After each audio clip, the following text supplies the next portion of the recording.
Hey loves. Alright, so if you haven't yet, go check. I did post a healing video earlier today.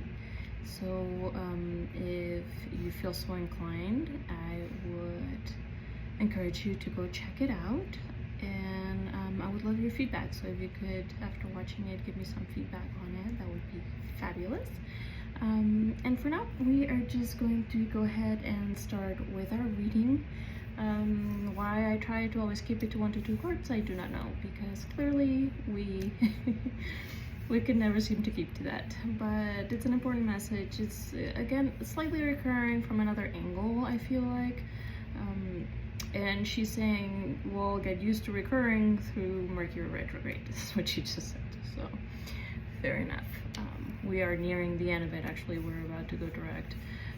So it's kind of like the last push, she's saying, with this message to kind of make sure that it gets through and that we embrace it and that we actually absorb it. So yeah, let's get to it. It was very interesting to me. She gave me a few sequential cards, sort of, almost sequential here. But she said they're in the same suit for a reason, once I pointed that out to her. So again, you know, sassy guides and all. But let's start with the Eight of Swords. And the Eight of Swords, if you can see, there's kind of a gilded cage around Alice here. And with the Eight of Swords, the energy that we're getting from it is entrapment. But it's not necessarily by others, but by our own minds. So, you know, we may feel a bit stuck within our journey. Like, no matter how hard we try to push forward, we're still stuck in our heads somehow, and we're not being very successful about breaking through. And she's saying, don't worry about it, because somebody's gonna open the door for you. So if you're struggling with it, know that help is coming. Know that you're going to have somebody in your life who's going to give you exactly what you need, who's going to give you that little push that you need to break through your own barriers and get out of that gilded cage. Because she said it's gilded for a reason. It is comfort, and that's why you're having such a hard time breaking through and getting out of it. Like we saw yesterday in our reading, with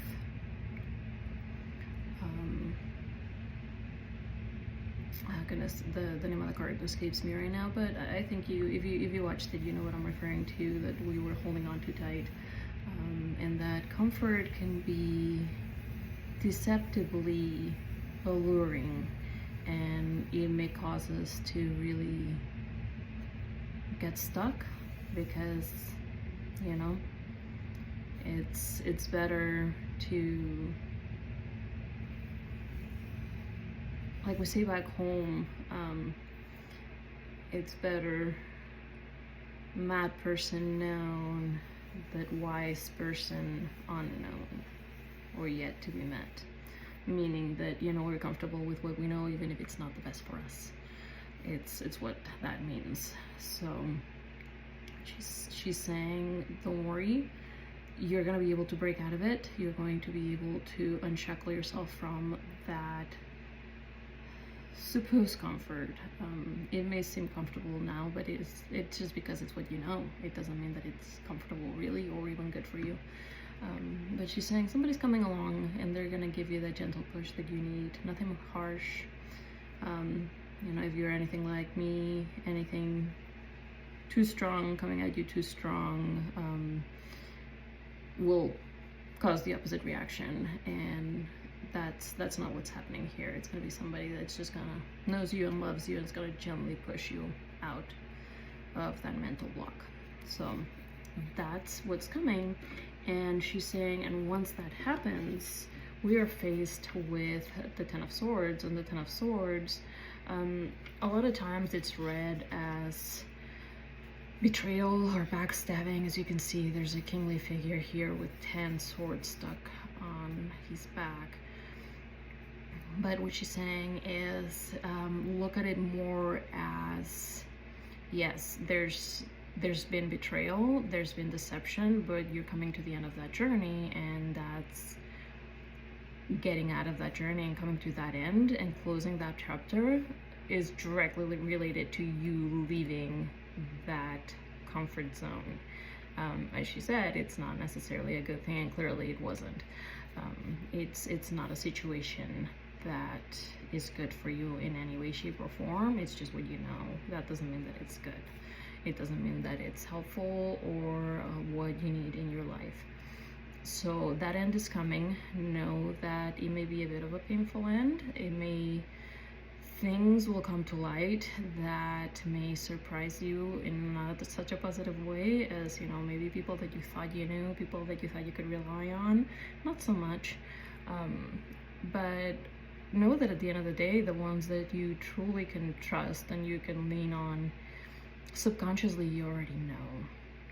These people, the ones that you perceive that have stabbed you in the back or are going to stab you in the back, are people that you already know. Your subconscious was already telling you to be wary of them, but it just, you kept making excuses because you didn't want it to be true, because you on your end were always true to them, were always good to them, and you can't quite wrap your mind around why they would be so mean to you and why they would act in such a way. And what she wants you to know is that it's not a reflection of who you are. It's a reflection of who they are and their projections. They're just projecting onto you their insecurities and what's been done to them. They're just, unfortunately, they are continuing, perpetuating that wound. And that's where is when you have to say, the buck stops with me. I'm not going to continue that wound. I'm not going to inflict it upon others just because it's been inflicted upon me. And you're just going to pick yourself up and move on. And that's exactly what you need to do. You need to get up, dust yourself off, and move on. And we have the Page of Swords for that. And the Page of Swords is one of wonder, is one of possibilities, is one of you can cut through the haze, and she will guide you towards the next step, which is going to be a much more positive one than what you were stuck on. That's why you've been getting pushed to leave it in the first place. You know, the universe would not be pushing you so hard if it was something that was not going to be better for you and that would benefit you. So trust in that, and trust that your intuition at the end of the day will guide you. You just have to actually, she said, for once, listen to your guides. Again, spicy guides, sorry. But, you know, she does have a point. We tend to get stuck in our own minds, as she said before, and we tend to disregard what we're hearing as, oh, maybe I didn't hear it right. Maybe that's not what they mean, because it's a little scary and you don't want to accept it or face it. But once you do, you know, and you do listen to your guides and you do listen to your intuition and trust it, you're going to see that you have basically a plethora of possibilities in front of you, a big adventure that all you have to do is accept. And once you accept it, you come to the King of Swords. And the King of Swords is one of motion, is one of facing challenges head on, because it will be something that will pan out, and it will be something that will be really good for you in the long run. You know, she said nothing worth having will come to you for free. Nothing worth having will come to you easily. And, you know, it's not to perpetuate the, you know, the capitalistic adage of pull yourself up by your bootstraps. That's absolutely impossible to do, actually, if anybody has tried to do it. But that's not what is being said here. It's just being said that you need to take a risk. You need to put that foot forward. Even if you are not sure if it's going to land on solid ground, you still need to try, because the alternative is just not an option anymore. Would you rather stay stuck with these people? Would you rather stay stuck in your gilded cage? Or would you rather just try and see what happens? She's saying the minute that you do, forward momentum is on your side. And yes, you know, life has its ups and downs, and sometimes things are easier than others. She's saying this is actually going to come a lot easier than you are expecting. And she's also saying, please stop expecting so much pain in your life. Just because that's what you've known in the past doesn't mean that's what you're going to get in the future. And releasing that pain and doing some shadow work on that will propel you forward. So also as part of getting that out of that gilded cage is doing some shadow work and really facing your own demons as well. Because that will move you forward in, you know, a lot faster motion and in a much more secure step. And she really wants that for you. Once we've done that, we get the Ace of Wands, and the Ace of Wands again is the ventures, whatever you're going to initiate, whatever you are racing towards, you're gonna achieve. And it is one of, you know, reaching for that crown, reaching for that rose, reaching for that glass of wine. All of it is just a celebration, right? A celebration of something that you've worked really hard for, that, you know, there's been a lot of thorns that you've put your fingers on, but at the end of the day, you've achieved it. You are there. You are getting that, what you have been looking for and what you have been working towards. So again, really positive reading. I tried to make it as quick as possible, given that, you know, we gave ourselves 5 cards. But as you know, I try really hard not to reshuffle. Sometimes I succeed, sometimes I don't. But this is a message.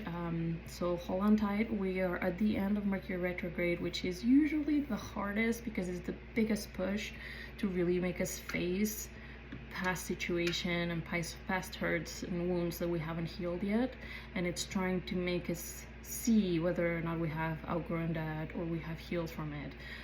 So again, don't call your exes, do not cut your bangs, don't do any of those things. You're revisiting those things to see and make sure that you learned. So please tell me that you learned. You know, it's a test for all of us, trust me. I know, I understand, but scissors in the drawer and the old contacts, just let them where they're at, let them be, okay? All right, loves, so I hope this helps. I hope the healing session earlier also helped. I think that now that I'm reading this, it really makes sense as to what I got called to do, a release of anxiety and negative energy, because that right here will help you as well. So please use that video as many times as you need. I will certainly be creating more videos with healing and stress relief and calming energy and all of those things. I'm already getting requests to do more of the tuning fork calming ones, so I will certainly do more of those as well. But please comment, let me know what works, what doesn't, what you're liking. This is a journey that I'm taking with all of you, so I appreciate everybody's support and feedback, and so thankful for all of you. Thank you so much.